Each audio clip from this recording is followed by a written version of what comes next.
Most welcome. मेरे नई video के अंदर हम बात करने वाले हैं अरविंद केजरीवाल को लेकर। आप जानते हैं दोस्तों, अरविंद केजरीवाल ने अभी रिज़ाइन दे दिया है दिल्ली के मुख्यमंत्री पद से।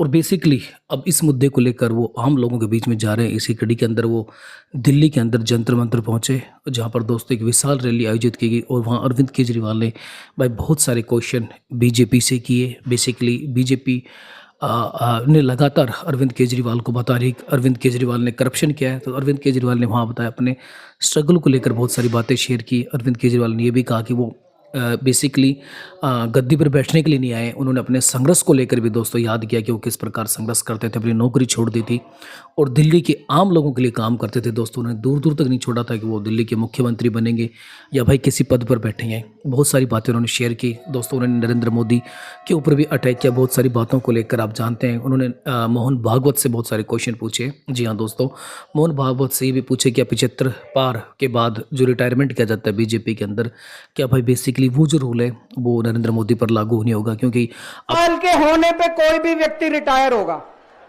इस कानून के तहत आडवाणी जी को रिटायर कर दिया, मुरली मनोहर जी जैसे बड़े बड़े नेताओं को रिटायर कर दिया, बीसी खंडूरी जी को रिटायर कर दिया, कलराज मिश्र को रिटायर कर दिया, शांता कुमार को और पता नहीं कितने लोगों को रिटायर कर दिया। अब अमित शाह जी कह रहे हैं कि यह नियम मोदी जी पे लागू नहीं होगा।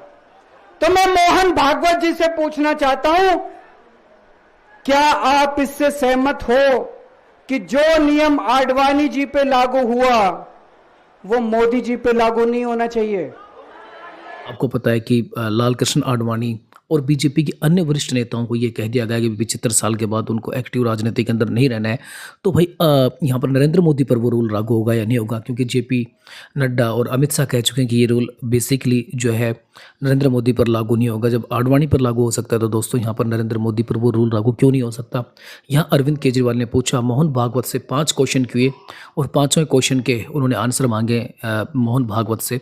दोस्तों ये भी अभी निकल कर आया। आपको पता है कि लोकसभा चुनाव के अंदर जेपी नड्डा ने कहा था कि बेसिकली भाई उन्हें बीजेपी जो है बीजेपी अपने दम पर पॉलिटिक्स कर सकती है, उन्हें आरएसएस की कोई ज़रूरत नहीं है। आप सभी जानते हैं कि बीजेपी की वैचारिक जो जन्म है बेसिकली वो आपको पता है कि आरएसएस से हुआ है और आरएसएस हर इलेक्शन में इनडायरेक्ट रूप से बीजेपी की हेल्प करती है, कैंपेन चलाती है और सपोर्ट करती है। लेकिन लोकसभा चुनाव के अंदर यहाँ जेपी नड्डा ने बिल्कुल बोल दिया था कि उन्हें भाई किसी भी हालत में जो है ना आरएसएस का सपोर्ट नहीं चाहिए, अपने दम पर बीजेपी पॉलिटिक्स कर सकती है। तो ऐसा भी माना जा रहा है कि लोकसभा चुनाव के अंदर आरएसएस ने बीजेपी की मदद नहीं की, उसी कारण से बीजेपी की जो हालत है वो 240 पर सीटों पर आकर रुक गई और बीजेपी और आरएसएस के जो रिलेशन है वो भाई काफ़ी लंबे समय से ख़राब चल रहे हैं। तो अरविंद केजरीवाल ने इन सवालों के जवाब किए और आम जनता से भी पूछा, तो आम जनता ने भी उनके इन सवालों को लेकर काफ़ी सपोर्ट किया बेसिकली। वहीं पर मनीष सिसोदिया ने भी बात की, बहुत सारी बातों को याद किया, शेयर किया। मनीष ने भी ये कहा कि भाई वो पॉलिटिक्स में आए, जनता की सेवा करने के लिए आए। जी हाँ दोस्तों, उन्होंने भी वही बातें कही जो अरविंद ने कही थी कि उन्होंने कभी नहीं सोचा था कि वो पॉलिटिक्स में आएंगे, बट गॉड की भगवान को उन्होंने कहा कि ये सब ऊपर वाले की मेहरबानी को राजनीति के अंदर आ गए। और अरविंद ने कहा कि भाई वो उन्होंने रिज़ाइन दे दिया है, वो दिल्ली की गद्दी पर भी दोस्तों तभी बैठेंगे जब जनता उन्हें भरपूर सहयोग देगी, समर्थन देगी और आने वाले इलेक्शन में जिताएगी। और वहाँ पर उन्होंने ये भी पूछा कि बेसिकली क्या वो करप्ट हैं, तो आम लोगों ने बिल्कुल भी इस चीज़ को नकार दिया कि वो करप्ट नहीं है। बेसिकली बीजेपी भाई लगातार उनके खिलाफ हमले बोल रही है और उनको करप्ट साबित करना चाहती है, क्योंकि उनकी ईमानदार छवि के ऊपर डंक लगाना चाहती है। और उन्होंने ये भी कहा कि जो नरेंद्र मोदी और अमित शाह जिन नेताओं को भाई भ्रष्ट बताते थे, सबसे खराब बताते थे, और बीजेपी लगातार उन्हीं नेताओं को अपनी पार्टी में ले रही है। तो उन्होंने कहा कि बीजेपी का ये जो मापदंड है, दोहरा मापदंड है कि आप उनको करप्ट बताओ लेकिन जब ज़रूरत हो तब पार्टी में लेके आ जाओ। इसके ऊपर भी उन्होंने सवाल उठाए कि भाई आप जिनको आप खुद मोदी करप्ट बताते थे, आप उनको इलेक्शन के टाइम या जिन नेताओं करप्ट नेताओं की ज़रूरत होती है तो उनको बीजेपी के अंदर एंट्री कराओ और बेसिकली वो फिर उनको कह दो कि ये नेता तो बिल्कुल सही है। इस चीज़ पर लेकर बहुत सारे सवाल उठाए और अरविंद केजरीवाल लगातार अब एक्टिव हो रहे हैं, बीजेपी के ऊपर हमला बोल रहे हैं और अरविंद केजरीवाल यही नहीं रुके। बेसिकली अरविंद केजरीवाल लगातार अब रोड शो कर रहे हैं, हरियाणा के अंदर जा रहे हैं, क्योंकि हरियाणा के अंदर भी अभी चुनाव है।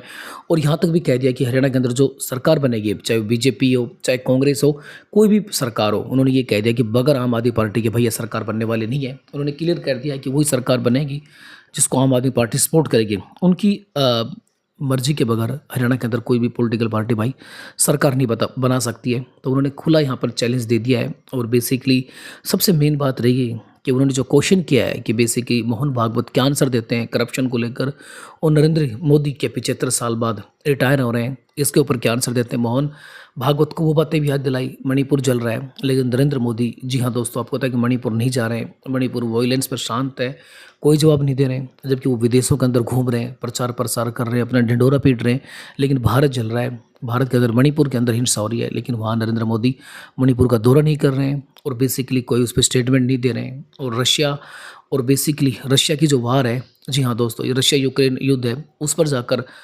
ये खबरें फैलाई जाती हैं नरेंद्र मोदी वहाँ युद्ध बंद करवा देगा, लेकिन बेसिकली भारत के अंदर जो समस्या चल रही है उसके ऊपर वो साइलेंट हैं। मणिपुर की हिंसा उनसे रुक नहीं है और रशिया के ऊपर वो बातें कर रहे हैं। तो बहुत सारे मुद्दे हैं जहाँ पर घेरा गया है बीजेपी को। अब देखते हैं कि मोहन भागवत जवाब देते नहीं देते हैं। बाकी अरविंद केजरीवाल की कल की जो रैली थी बड़ी सक्सेस रही। अरविंद केजरीवाल ने जंतर मंतर से शुरुआत की और उन्होंने ये भी कहा कि जंतर मंतर वो जगह है जब अन्ना आंदोलन की शुरुआत हुई थी।